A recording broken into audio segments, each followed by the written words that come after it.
Hope you had a good holiday. Thanksgiving was great. Long weekend, basically. Time off, time away, time with family.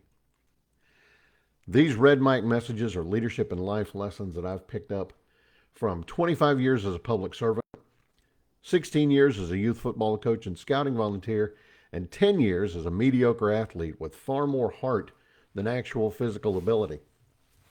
If you follow me on Instagram and you scroll all the way to the bottom, just about, I think it's all the way at the bottom, there's a picture there that is today's red mic message. It's written on a dry erase board, and it's 10 things that take no talent but will get you 100% respect.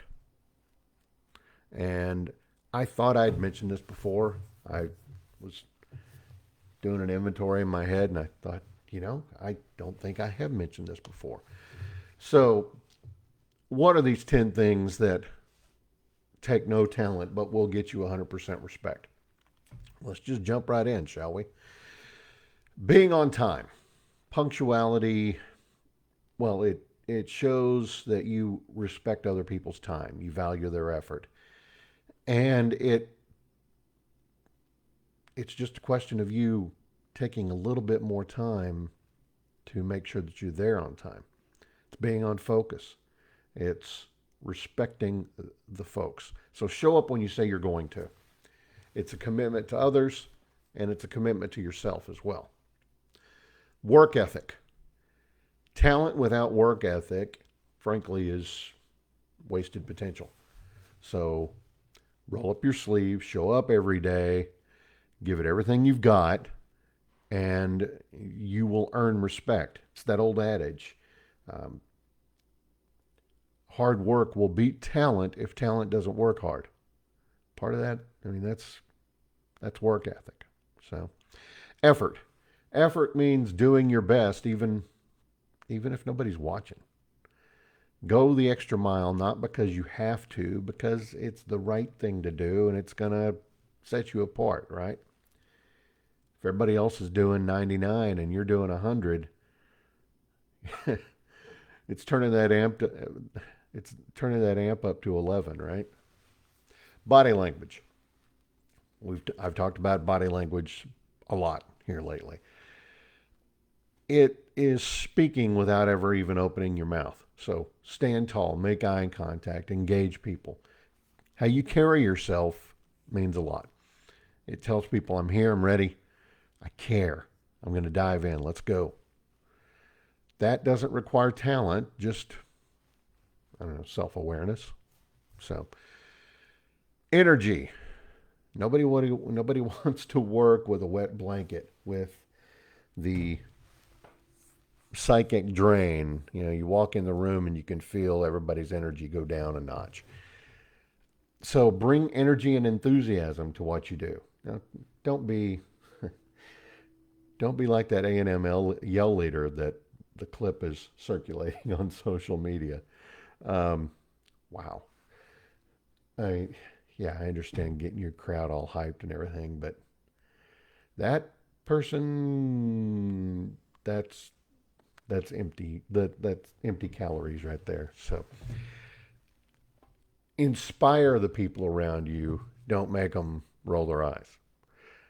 Attitude. Have the attitude that life is not what happens to you. It's how you respond. If you've got a good attitude, a positive, I'm going to knock this out of the park kind of attitude, and not cocky, but there's a difference between cocky and confident. It's a fine line, but you got to walk it, right? And it's going to inspire other people to step up and do the same. Passion. Yes, you can work wonderfully well and very successfully if you don't have passion for it. But if you do have passion for it, people can tell. They pick it up. They know that you care. They know that you are invested. And it'll help keep you going when other people would have quit already. Being coachable. It's a question of taking correction, right? There's always going to be somebody around who knows a little bit more about what's going on than you do.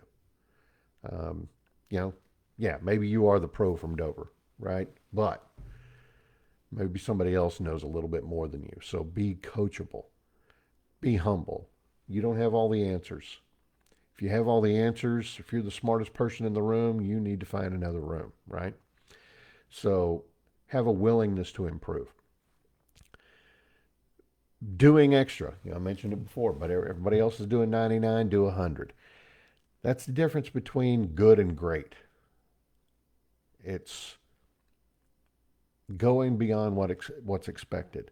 Solve the problems that no one else even noticed, much less tried to fix. Going that extra step is hard. It can be isolating. It can be lonely. But going that extra step, that's where you're going to find success. It's always a little bit farther down the road, right? Last but not least, being prepared. Success doesn't just show up.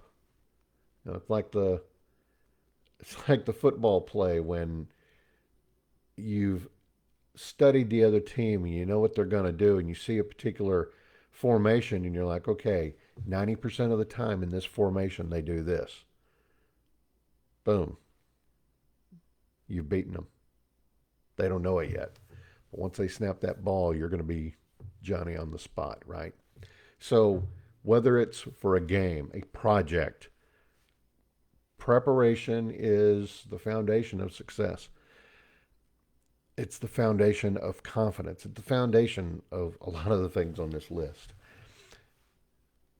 And if people know that you've done your homework and that you're not going to be caught flat-footed, they're going to respect you. They're going to respect your work. They're going to respect your effort.